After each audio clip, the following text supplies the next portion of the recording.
Hello hi friends, good afternoon.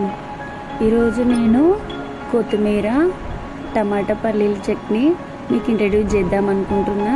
First నేను టమాటాలు తీసుకున్నాను, పచ్చిమిరపకాయలు తీసుకున్నాను, ఫ్రెష్గా కడిగించుకున్న కొత్తిమీర యాడ్ చేసుకొని కట్ చేసి పెట్టుకున్నాను. టమాటాలు కూడా కట్ చేసి పెట్టుకున్నాను ఫ్రెండ్స్. ఈ విధంగా మీకు చూపెట్టినట్టుగా ఫ్రెష్గా కడిగి ఫ్రెష్గా అరేంజ్ చేసుకున్నాను అన్నీ మొదటగా.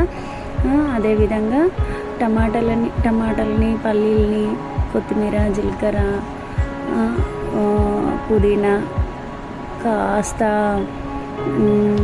ఈ విధంగా కొంచెం గుప్పెడంత కొత్తిమీర తీసుకున్నాను, ఒక 5-6 టమాటాలు తీసుకున్నాను, గుప్పెడన్ని పల్లీలు కూడా అరేంజ్ చేసుకున్నాను. పల్లీలని ఈ విధంగా త్వరగా వేయించుకొని రెడీ పెట్టుకున్నాను. కాస్త కొంచెం కచ్చకాయ అంత చింతపండు, 1 టీ స్పూను జీలకర్ర అండ్ ఒక ఎల్లిగడ్డ తీసుకొని రెడీగా పెట్టుకున్నాను ఫ్రెండ్స్. ఈ పచ్చడికి కావాల్సిన ఇంగ్రీడియంట్స్ ఇవన్నమాట. ఇంకా ఈ విధంగా నేను ఆయిల్లో డీప్ ఫ్రై చేసుకున్నాను. పచ్చిమిరపకాయలని పక్కన తీసేసి అరేంజ్ చేసుకున్నాను, పక్కన తీసి పెట్టుకున్నాను.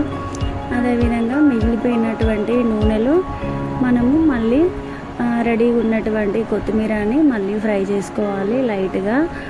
ఎందుకంటే పసరుగా పచ్చిదనం పోవాలని, అంతే.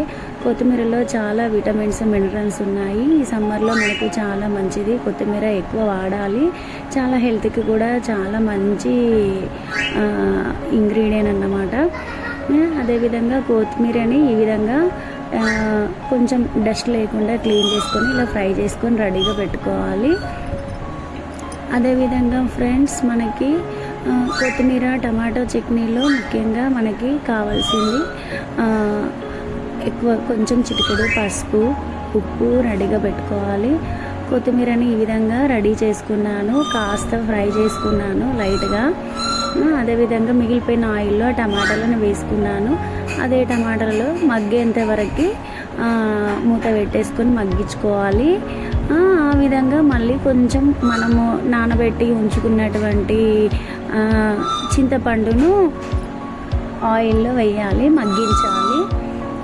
అదేవిధంగా మగ్గించుకోవాలి ఫ్రెండ్స్. అదేవిధంగా ఈ విధంగా రెడీ చేసుకున్నాను, తీసి పక్కన పెట్టుకున్నాను.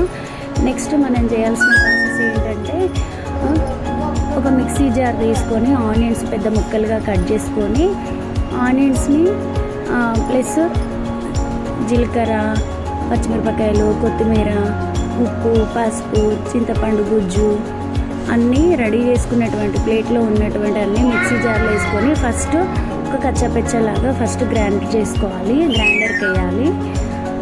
ఆ తర్వాత గ్రైండర్కి వేసుకున్న తర్వాత పల్లీలు వేసుకుంటున్నాను. నెక్స్ట్ జీలకర్ర,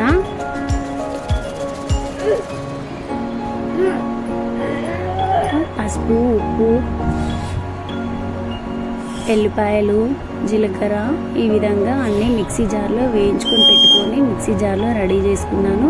ఈ విధంగా కచ్చాపెచ్చగా మిక్సీ పట్టేసుకొని పెట్టుకున్నాను ఫ్రెండ్స్. చూడండి, ఈ విధంగా గుమగుమలాడుతుంది, మంచి సువాసన వస్తుంది. నెక్స్ట్ మనం చేయాల్సిన ప్రాసెస్ ఏంటంటే, టమాటా ఉడికించుకున్నటువంటి టమాటా చల్లారింది. నెక్స్ట్ ఈ విధంగా కచ్చపచ్చగా మళ్ళీ గ్రైండ్ చేసుకోవాలి. ఆ తర్వాత మనం పోపు చేయాలనుకుంటే మినపగుండ్లు 4 ఎర్రమిరపకాయలు, ఆవాలు, జీలకర్ర, కరివేపాకు, మినపగుండ్లు రెడీ పెట్టుకున్నాను.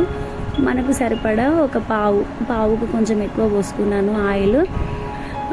కొంచెం ఆయిల్ వేసేసుకొని నూనె కాగిన వెంటనే ఆ తర్వాత మనం చేయాల్సిన ప్రాసెస్ ఏంటంటే, మినపగుండ్లు, జీలకర్ర, ఆవాలు, నెక్స్ట్ ఎర్రమిరపకాయలు వేసుకొని ఇలా ఫ్రై చేసుకోవాలి, గోలించుకోవాలా. నెక్స్ట్ మనం చేయాల్సిన ప్రాసెస్, ఆ తర్వాత నేను రెడీగా పెట్టుకున్నటువంటి కరివేపాకు రెబ్బల్ని వేసుకుంటున్నాను. చాలా మంచి ఫ్రెష్ కరివేపాకు, ఇంటి దగ్గర నుండి వచ్చిన కరివేపాకు ఇది. ఆ తర్వాత కాస్త నేను పసుపు వేసుకుంటున్నాను. ఈ పోపులో ఎవరైనా వేసుకోవాలనుకుంటే ఇంగువ పౌడర్ కూడా వేసుకోవచ్చు. నేనైతే ప్రస్తుతానికి ఇంగువ పౌడర్ వాడట్లేదు, నేను వేయలేదు. ఈ విధంగా పోపు రెడీ చేసుకొని చల్లార్చి పెట్టుకున్నాను.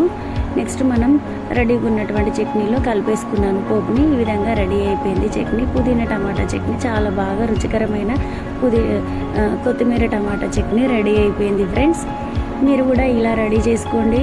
నేను ఈ ప్రాసెస్ మీకు ఎవరికైనా నచ్చినట్టయితే రెడీ చేయండి ఫ్రెండ్స్. కామెంట్ చేయండి, లైక్ చేయండి, షేర్ చేయండి. మీరు కూడా చేసుకుంటారని ఆశిస్తున్నాను. ఈరోజు లంచ్